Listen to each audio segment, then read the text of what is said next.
I come to be with you at this time, and indeed these momentous changing times you are approaching right now. All of you know why these changes are happening now, and you are all anticipating these great changes. But know that it is indeed time to get to work. People love to be in love, yet love is a big word.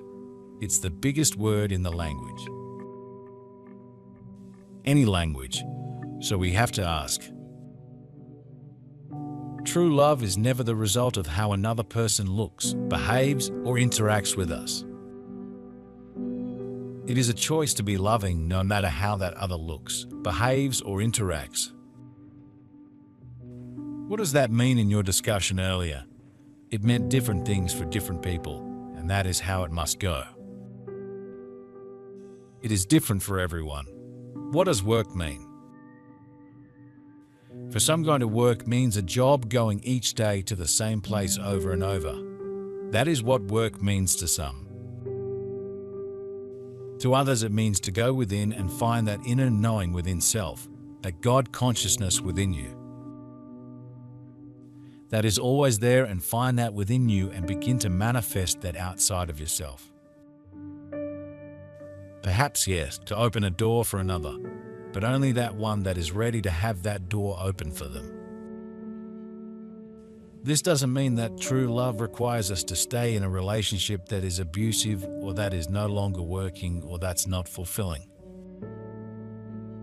Do not confuse the words love and relationship.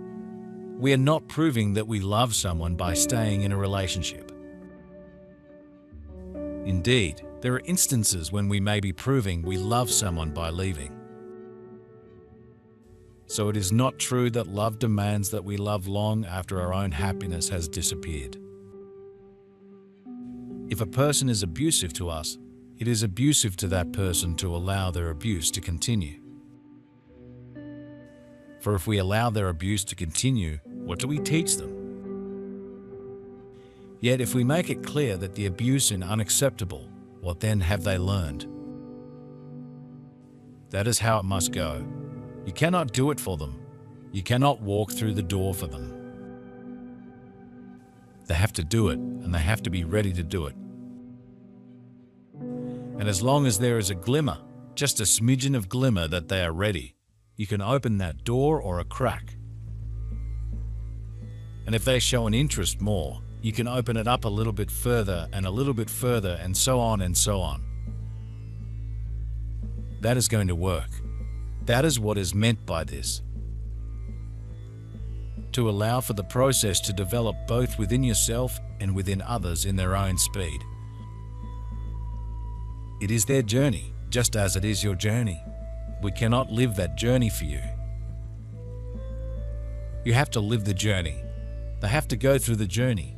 It just says you have gone through it. Just says you have come to the awakening point within yourselves and realizing that God consciousness within you are one and the same.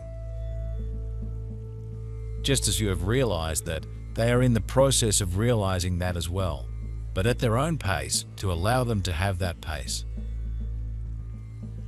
And whenever possible, whenever it is called for, whenever they ask for it, then it is time, yes, to intervene. If we are no longer happy in a relationship, we confront one of the most important questions in life. Do we have a right to be happy? The answer is yes. To remain in a relationship in which you are no longer happy because you said you would only produce unhappiness all the way around. Maybe it's time to get out. Of course, it is true that no one can ever really get out of a relationship. We are always in relationship with each other, and the only thing that changes is the form the relationship takes. You cannot end a relationship, you can only change it. So do not think in terms of ending your relationship, think in terms of changing it. You may wish to change its form, or you may wish to hold on to the form, but change its content. Deciding to love someone, truly love them, is a very high choice. It is the mark of a master. You all have a mission. Many of you have been working in that mission. Just in the process of coming together each and every Sunday for the conference calls that you have, is working on your mission.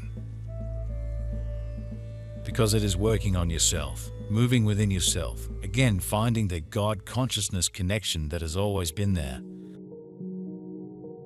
But it was blinded by the illusion that was set up in front of you. That illusion, if you allow it, is no longer there. The veil, if you allow it, is no longer there.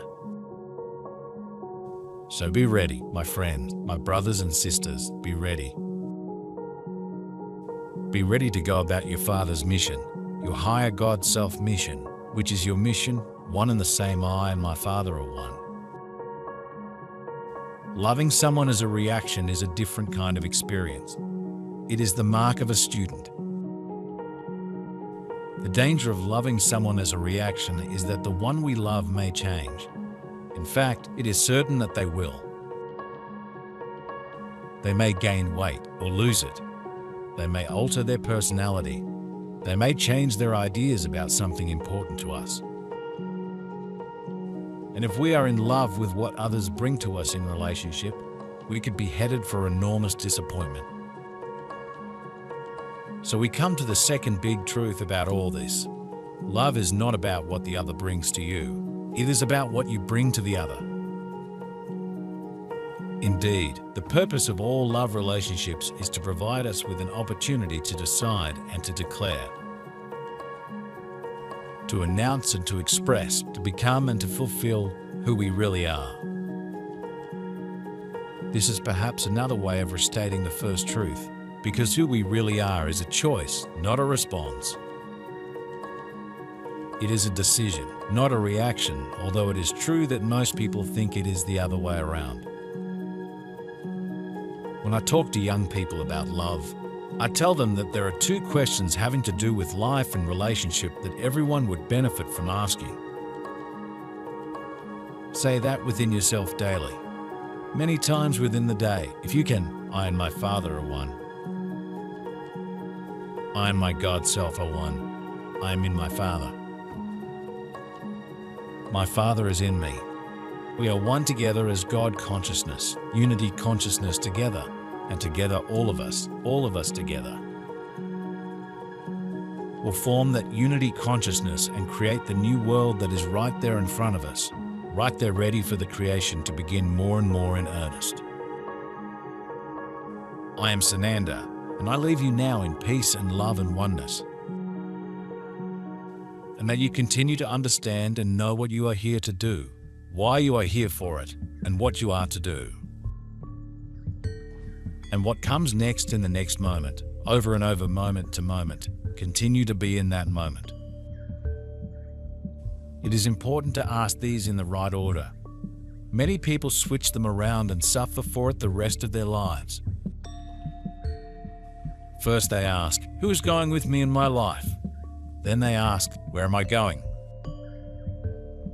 Often, the choice of destination is conditioned and compromised by the choice of companion. This can make for a very rough journey. Recently, a young woman in her 20s asked me, what does it feel like to be in love? I told her I could not answer for anyone else, but I know what it feels like to me. It feels like there is only one of us in the room. When I am with my beloved other, it feels as if there is no place where I end and she begins. When I look into her eyes, it is like looking into my own. When I sense that she is sad, it is as if the sadness pierces my own heart. When she smiles, the heart of me smiles with her as her. I wish I could feel this way about everyone. That is what I am working toward. I am feeling it with more and more people every day. Of course, in true love, nothing could be further from the truth. And in true love, such ideas or thoughts are never part of the experience. No one owns anyone, and no one acts as if they do. This has major implications, as one might imagine. So now I am going to list the fifth, and perhaps the most controversial, truth about love that I know. Love never says no, not to persons of equal maturity and intelligence. No matter what the request of the beloved, love says yes. This does not mean that personal opinions are not expressed or personal preferences not announced. It means that, in the end, a request from the beloved is never denied. Who are we to deny anyone anything? Again, that is difficult for many people to grapple with. Yet this is the way that God loves. I'm fond of saying in my lectures and retreats that God has only one word in her vocabulary. God always says yes. No matter what you want, no matter what you choose, He never says no. This idea can be reduced to two words: God allows. I believe that the words God and love are interchangeable. You could then say, love allows. In the end, that is what love does. Love allows. It never restricts, it never limits, it never stops, it only allows. In true love relationships, you get to have what you want,